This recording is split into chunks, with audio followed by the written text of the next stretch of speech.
जय भोलेनाथ भाई सभी को। मैं नरेंद्र अंश। कैसे हैं आप सब? आई होप सब अच्छे होंगे। तो मैं आज आपको जो स्टोरी सुनाने वाला हूँ वो ब्लैक मैजिक पर ही है, जो कि हमारे एक सब्सक्राइबर ने हमें भेजी है। उसकी बहन पे किसी ने ब्लैक मैजिक करवा दिया था, तो उसने हमें ये स्टोरी बताई है। तो स्टोरी पे आते हैं अब।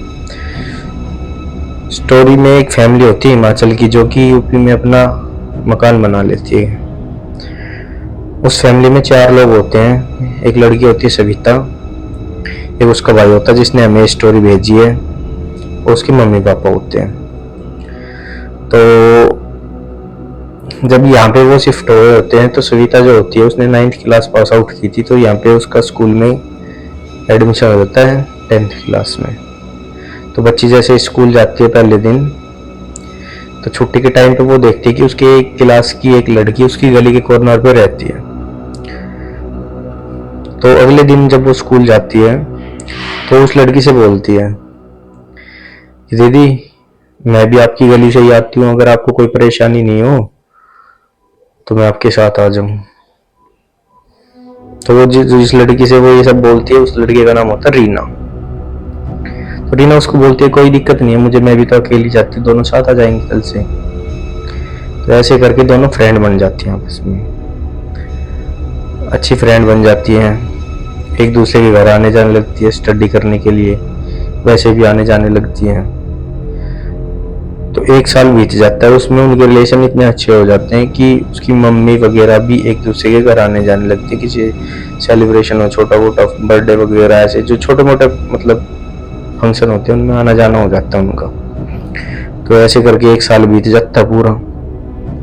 तो दोनों बच्चियां उसी स्कूल में 11th में एडमिशन लेती हैं। तो टीचर्स उनको बताते हैं कि भाई जो मतलब नवादा होता है ना, उसके एग्ज़ाम लिखने हुए हैं, तो अगर किसी को भरने हो तो अपना नाम लिखवा दो और फीस जमा करवा देना, हम भरवा देंगे फॉर्म। तो दोनों बच्ची अपना नाम लिखवा देती हैं, फीस जमा करवा देती, दोनों के फॉर्म भरे जाते हैं। थोड़े दिन बाद दोनों का टेस्ट आ जाता है, दोनों टेस्ट देके आ जाती हैं। टेस्ट में सविता का क्लियर हो जाता है, टीना रह जाती है। तो रीना रह जाती है, तो जो गली में जो आंटियाँ होती है जो दोनों को जानती है, तो वो रीना को ऐसे ही ताने वगैरह मारती हैं कि बोलती हैं कि तू वैसे तो बड़ी होशियार बनती है, पढ़ाकू है तू, ये है वो है, तेरे से टेस्ट क्लियर नहीं हुआ, उस लड़की ने कर लिया ये वो। ऐसा सुन के वो लड़की मतलब रोने लगती है, अपने घर चली जाती है अपनी मम्मी के पास। तो उसकी मम्मी बोलती है बेटी कोई बात नहीं, मैं कह दूंगी, आगे से नहीं बोलेंगे। तो इतने में फिर सविता का हॉस्टल जाने का नंबर आ जाता है। सविता अपने हॉस्टल चली जाती है। हॉस्टल चली जाती है तो फिर 1-2 महीने बाद सविता का बर्थडे आता है, जिस पे वो रीना की मम्मी को कॉल करती है कि आंटी मैं यहाँ पे आई हुई हूँ, मेरा बर्थडे है, आप आ जाना और रीना को भी ले आना साथ में शाम को। तो बर्थडे पे आ जाती हैं शाम को रीना और रीना की मम्मी। तो जो गली की में से 1-2 आंटी आई हुई थी वो भी आई हुई थी। वो फिर दोबारा से रीना से यही बात बोलती हैं कि देख लो, अगर तुम मतलब अच्छे से पढ़ के टेस्ट क्लियर कर लेती तो तुम भी आज सविता के साथ हॉस्टल में होती। ये सब सुन के रीना रोने लगती है दोबारा से। तो उसकी जो मम्मी होती है उसको बहुत बुरा लगता है अंदर से, बहुत बहुत ज़्यादा बुरा। लेकिन वो किसी के घर पे फंक्शन में आई होती है, इसलिए बोलती नहीं है कुछ भी। तो वही फंक्शन ख़त्म हो जाता है, वो अपने घर चली जाती है वापस। 2-3 दिन बाद सविता भी अपने हॉस्टल चली जाती है। तो 3-4 दिन बीतने के बाद ऐसा होता है कि सविता की तबीयत धीरे धीरे ख़राब होनी शुरू हो जाती है। उसको फीवर वगैरह होता है, तो वो सोचती है नॉर्मल है, घर पे क्या ही कॉल करके बताऊं। तो एक धीरे धीरे उसकी तबीयत बहुत ज़्यादा डाउन होती चली जाती है। तो जहाँ पे वो हॉस्टल में रहती है ना, तो उसकी एक रूममेट होती है जिसका नाम होता है मीनाक्षी।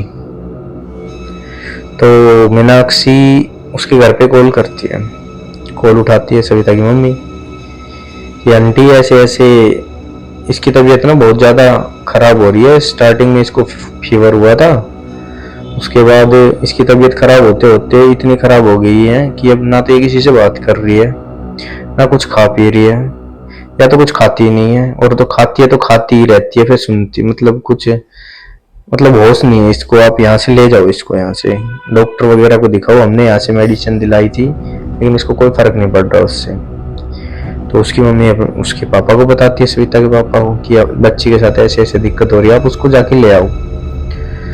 तो उसका पापा आता है उसको लेने के लिए। करीबन शाम के क्या 8 बज जाते हैं, रात ही हो जाती है 8 बजे, तो शाम क्या रात के 8 बज जाते हैं। वो बच्ची को लेके वहां से हॉस्टल से अपने घर के लिए निकल लेता है। तो 2-3 घंटे में 12-1 बजे तक अपने घर पहुंच जाता है। उस टाइम तो कोई डॉक्टर मिलेगा।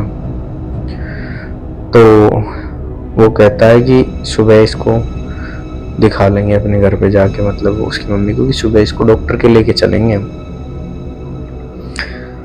तो वो उसको वहां से लेके अपने घर के लिए निकल लेता है। घर पहुंचते पहुंचते 12-1 बजे का टाइम हो जाता है। सविता की मम्मी उनका वेट कर रही होती है। तो उस टाइम पे तो कोई डॉक्टर भी नहीं मिला उन्हें।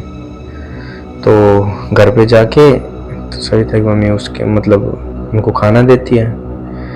तो खाने में घर पे किसी ने मिठाई वगैरह ला रखी होती है, मतलब उनके घर वालों ने या उसके पापा ने लेके आए होंगे, जो भी उनके घर में मिठाई रखी होती है। मतलब 1-1.5 किलो 2 किलो जो भी रसगुल्ला रखा होता है बड़े डब्बे में। बता रहा था कि होता क्या है कि फिर जैसे ही वो लड़की मतलब खाने के लिए बोलते हैं ना उसको, तो वो खाना नहीं खाती। वो बोलती है मेरे को मीठा खाना है, मेरे को सारा खाना है। तो वो सोचते हैं कि सारा क्या खाएगी, मजाक कर रही है। तो उसके पापा कपड़े वगैरह चेंज करने के लिए चल जाते हैं, उसकी मम्मी रसोई में चली जाती है खाना मतलब रोटी वगैरह जो भी कुछ उसका मतलब बनाने के लिए।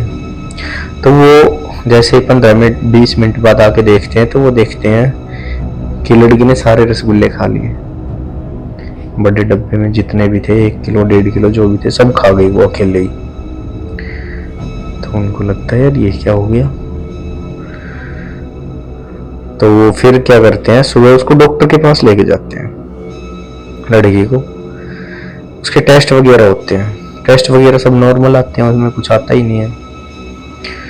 तो डॉक्टर बोलता है कि इसको दिमाग के डॉक्टर को दिखाओ किसी को। तो वो किसी दिमाग वाले डॉक्टर को दिखाते हैं जो दिमाग वगैरह का इलाज करता है कि हो सके भाई वैसी कोई दिक्कत हो लड़की को। तो वो डॉक्टर भी अपना 4-5 दिन उसका ट्रीटमेंट चलाता है। वो बोल देता नहीं इसको ये भी प्रॉब्लम नहीं है, आप इसको ना किसी भगत पंडित को दिखाओ, इसको कोई वैसी दिक्कत है। तो भाई जाते हैं वो लेके। पहली बात तो उनका कोई जानकार नहीं होता है ऐसा कि जो मतलब ये सब काम करता हो हटाता हो। तो किसी नंबर वगैरह लेके कॉल करते हैं। तो पता चल जाता है कि उन्हें मतलब उनका कोई नॉन पर्सन बता देते कि वहाँ पे ऐसे कोई बाबा रहता है, वो सब हटा देता।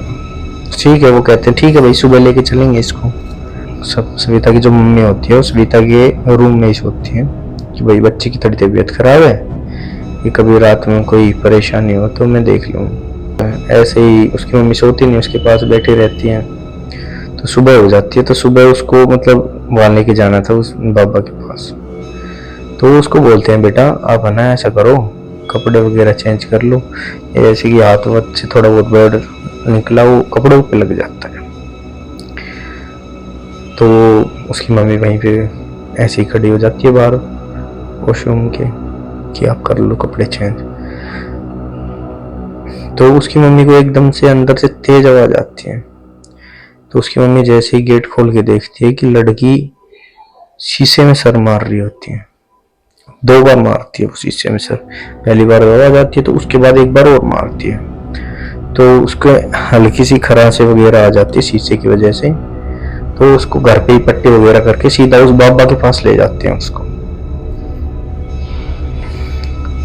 बाबा बताता है कि जब आपने इसका बर्थडे सेलिब्रेट किया था तो आपके घर में एक लेडीज आई थी जो कि बच्ची के कंघे से बाल निकाल ले गई थी, इसका एक हैंकी उठा ले गई थी यूज़ किया हुआ, और इसका जो कुछ खाया हुआ केक वगैरह था वो ले गई थी। उसने किसी मतलब तांत्रिक वगैरह को देके ये सब इसके नाम की डॉल वगैरह बनवा के इस पे काला जादू करवा दिया। ये खुद के होश में है नहीं अभी। तो वही तो वो पूछता है फिर क्यों करवाया उसने ऐसा। तो फिर उन्होंने बताया कि वो तुमसे जलती हैं इस वजह से कि मतलब आपकी बच्ची ने टेस्ट वगैरह क्लियर कर लिया, अच्छी मतलब उसमें दवा वगैरह में उसका नंबर आ गया, सही स्टडी कर रही है वो, और उसकी लड़की को लोग ताने मारते हैं, तो इस वजह से आपकी लड़की से जेलस करती है वो, और इस वजह से उसने ये सब जो भी है करा दिया है। तो बाबा बोलते हैं ठीक है भाई, ठीक हो जाएगी ये, थोड़ा टाइम लगेगा। तो ऐसे ही धीरे धीरे भाई लगता है टाइम 3-4 महीने का, वो ठीक हो जाती है लड़की। अभी 5-6 महीने हो चुके हैं उस लड़की को, वो बिल्कुल ठीक है, उसको कोई दिक्कत है नहीं। तो ऐसा है भाई, हमारा इस स्टोरी का मीनिंग यही है कि भाई सावधान रहो अपना लोगों से, नहीं पता कौन कहाँ पे क्या कैसा निकल आए। तो बस भाई हम इतना ही कहेंगे। जय भोलेनाथ।